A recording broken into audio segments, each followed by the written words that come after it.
The Salish Sea.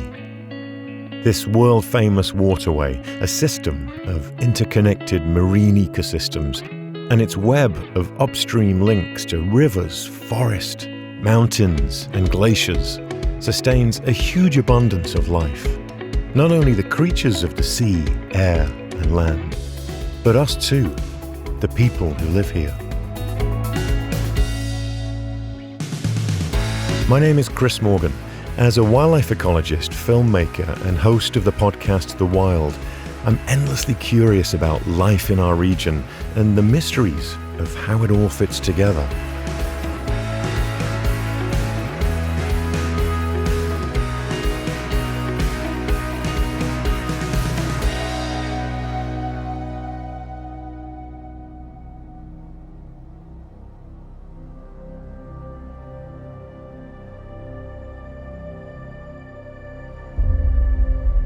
For millions of years, orcas have ruled the Salish Sea.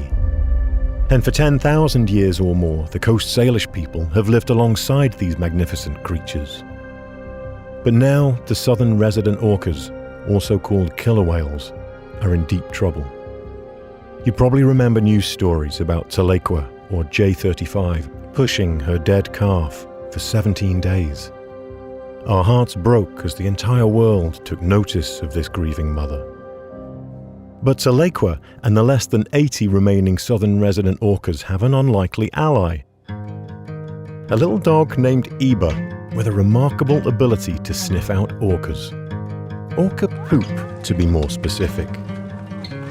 So how on earth did Eba land the job? Eba is a rescue dog. She was found on the doorstep of an animal shelter in Sacramento, ended up being fostered for a while, escaped from that, and then my sister found her wandering the streets, and after that I adopted her, and shockingly she has made a phenomenal whale scat dog. Oh, amazing. Just, you couldn't make this up, right? A pound dog that is out saving killer whales. Right. It's just a beautiful story. It is. They can smell a scat sample up to a mile away.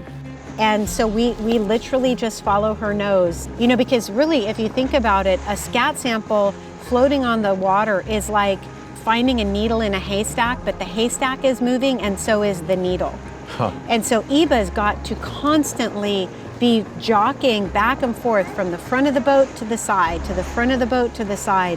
And that's what we do. We're moving the boat in relation to what her nose is telling us. Wow. So we don't want to be a boat that's out there causing stress. So using a scat detection dog, it allows us to stay really far away from the whales and collect that sample and analyze it for so many different things. So one scat sample allows us to look at stress levels, nutrition levels, pregnancy hormones, toxicants, things like microplastics, and the health of the gut biome. So just one sample is like a gold mine. Now, thanks to Eba's nose and the work being done by Dr. Deborah Giles and other researchers, we know what is decimating the southern resident orcas, and, more importantly, how we can save them. It all breaks down to what Dr. Giles calls the 3 pillars of orca health. First, their main source of food, salmon, have dropped sharply in recent years. Fewer salmon, fewer orcas. Second, in that same time, boat traffic has grown exponentially, which means more motors and more sonar, both things that make it difficult, sometimes impossible, for the whales to echolocate to find and catch their prey. And third, the toxic runoff from our cities and vehicles has infiltrated their food chain, making them one of the most toxic animals in the ocean. It's heartbreaking. I want to know, what can we do? So I'm going to meet with Nora Nickham, previously project manager for the Governor's Orca Task Force, and now the ocean policy manager for the Seattle Aquarium. You know, I think a lot of people, even though we're talking about sea species here, those of us that live on land, the Homo sapiens, are always looking for ways to help. And that seems to be something that Seattle Aquarium has done quite a lot of, you know, just engaging people and getting people involved. And how does that look from the aquarium's perspective? What are you guys doing, and what would you like to see people get involved with? How does it work? Yeah, well, one of the reasons that we are doing a lot of work on policy is that policy is a way to make bigger changes happen faster. And with species like the endangered orcas, really those changes are urgent. You know, they don't have a lot of time for us to increase salmon, reduce toxic pollution, reduce noise, and policy is a way to make those things happen at scale in the way that they need to happen. And so we are advocating for funding for salmon recovery, funding for programs that will reduce ship noise. The legislation from 2019 was really meaningful in the way it gave the orcas more space and more quiet on the water. And so we're looking for those kinds of changes at both the state and federal level. And individuals can really help by contacting their elected officials and telling them they care about salmon recovery, that they care about orca recovery, and that we need to put more energy and more money towards those things right away. So all of these things are interconnected with the whales and the salmon and the kelp forest and everything else, and yeah, it seems like we can protect them all together. Yeah, you save the orcas, you save the Salish Sea. I'm so thankful for the work that Nora and others have done to address the sound pollution with the Be Whale-Wise legislation, which enforces a standard distance which all boaters must leave between them and the whales. It's also encouraging to hear that the Washington State ferry system is moving towards electrification of the entire fleet, which will significantly reduce the underwater noise their engines produce, and that more and more people are choosing to watch whales from land-based whale-watching trails to minimize their impact.